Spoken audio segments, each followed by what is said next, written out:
যতবারই ভাবি যে আমাদের বাড়ির থেকে যখন আমি শ্বশুরবাড়িতে যাবো বা শ্বশুরবাড়ির থেকে যখন আমি আমার হাসব্যান্ডের কাছে যাবো, আমি এই ধরনের ভিডিও আমি করব না। কারণ আমার খুব মনটা খারাপ হয়ে যায়। তারপরে ভাবি যে মেমোরি হিসেবে থেকে যাক। এখন আমি চলে এসেছি, এখন আমি এডিট করার সময় আমার মনটা ভীষণ খারাপ। দেখো ভাইটা কিভাবে আমাকে মানে পেছন থেকে আটকে ধরেছে। আমি ভয়েসের এই কথাগুলো আছে, ভয়েস করা আছে। কিন্তু আমি সেটা আলাদা করে শর্টে আপলোড করে দেবো তোমরা তাহলে বুঝতে পারবে। মানে কতটা যে খারাপ লাগে আম জানি না, আমি বোঝাতে পারছি না এটা।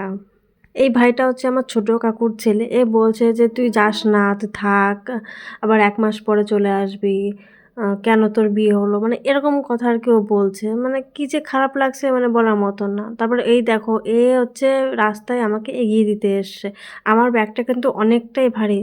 যেটা ও কিন্তু সামলাতে পারছে না তবুও আমাকে এগিয়ে দিতে আসছে। বলছে, "তুই তাড়াতাড়ি চলে আসবি।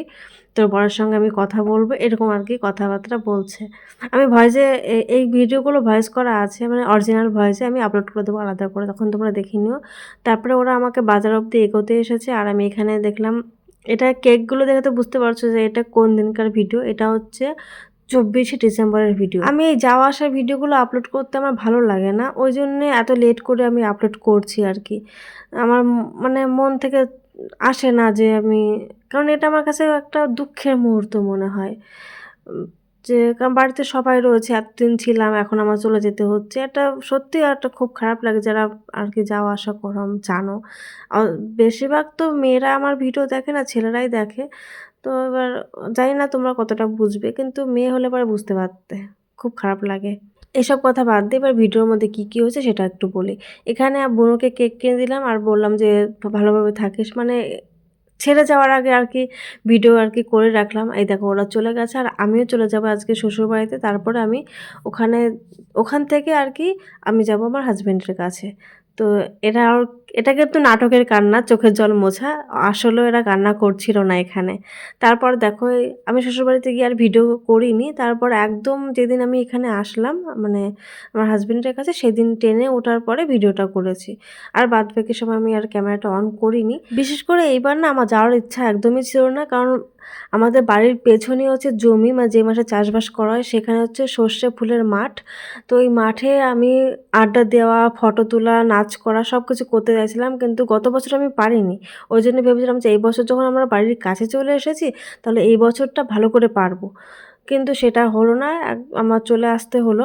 আর দেখো নৈহাটি স্টেশনে দেখলাম এরকম কুল মাখা। যদিও বা সরস্বতী পুজো এখনো হয়নি। সরস্বতী পুজোর আগে কুল খেতে নেই, কিন্তু আমার ইচ্ছা করছে কুল খেতে। কারণ আমি গত বছর একদমই কুল খাইনি। তাই এই পাকা কুল দেখলে আর আমি নিজেকে সামলাতে পারলাম না। মানে লোভ সামলাতে পারিনি।